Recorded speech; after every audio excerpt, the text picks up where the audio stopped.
Hi there, boys and girls. Today is our 300th day for story time, and I am going to read Mr. Impossible by Roger Hargreaves.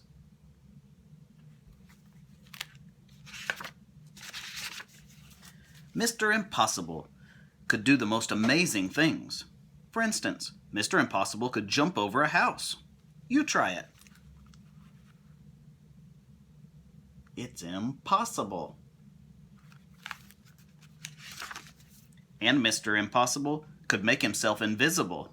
All he had to do was stand there and think about becoming invisible. And he became invisible. You try it. It's impossible.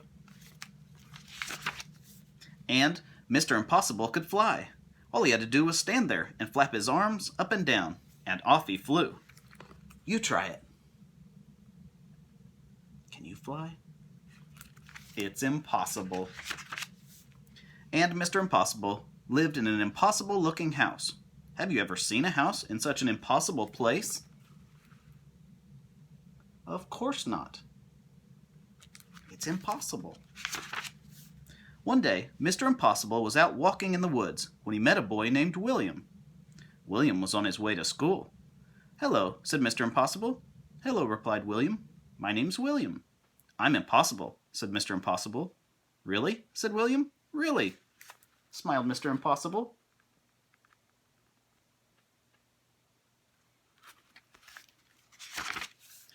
"Can you do impossible things?" asked William. "Haven't come across anything I couldn't do," replied Mr. Impossible modestly. William thought for a moment. "Can you climb up that tree?" he asked, pointing to the biggest tree in the woods. "I could do better than that," replied Mr. Impossible. "I can walk up that tree." And he did. He walked up the tree. William thought again. "Can you stand on one hand?" he asked. "I can do better than that," replied Mr. Impossible. "I can stand on no hands." And he did. "That's impossible," cried William. "True," replied Mr. Impossible.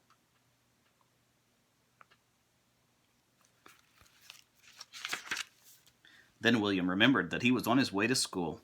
"Why don't you come with me?" he asked. "But I've never been to school before," Mr. Impossible said. "Then it's time you go to one," replied William. "Come on." William and Mr. Impossible sat at the back of the classroom with all the other children. The teacher came in but didn't notice that there was somebody extra in his class that morning. Do you see Mr. Impossible sitting at the back? I see him.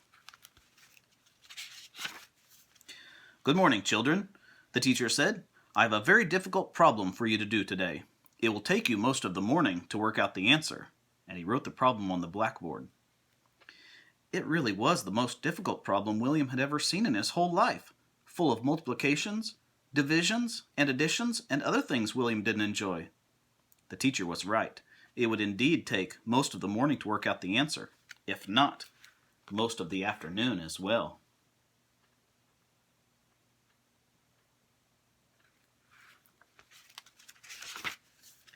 Mr. Impossible whispered in William's ear, and William put his hand up. "Yes, William," said the teacher. "Is there something about the problem that you don't understand?" "Sir," said William, "the answer is 23. The teacher was absolutely, totally, completely amazed. "How did you work out the answer so quickly?" he gasped. "It's impossible." "Nothing is impossible," said Mr. Impossible from the back of the classroom, and then he stood up. "Well, I never!" exclaimed the teacher.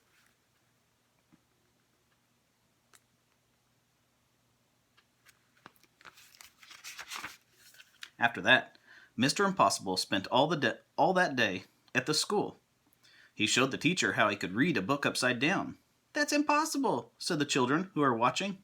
"Absolutely," replied Mr. Impossible.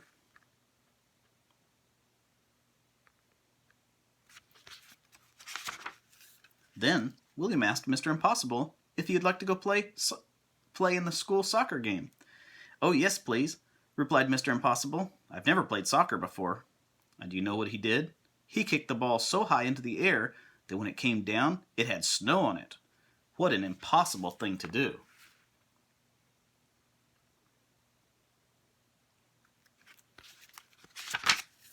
Then it was time to go home. Mr. Impossible said goodbye to all the people at the school, and then said goodbye to William. "Goodbye, Mr. Impossible," said William. "Goodbye, William," said Mr. Impossible, and then just disappeared. William rubbed his eyes, and then went home.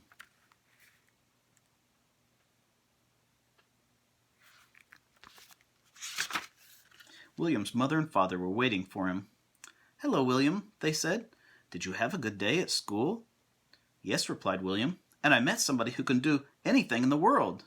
"Really, William?" They both laughed. "You're impossible." William smiled and went inside.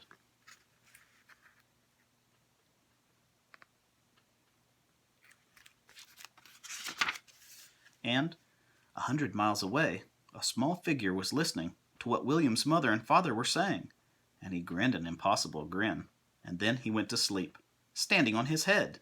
And we all know that's impossible. The end. I thought it was impossible to read 300 story days, but here we are, 300. A few more to go and it'll be a whole year. Mr. Impossible by Roger Hargreaves. I hope you enjoyed the story. We'll see you tomorrow. Bye-bye.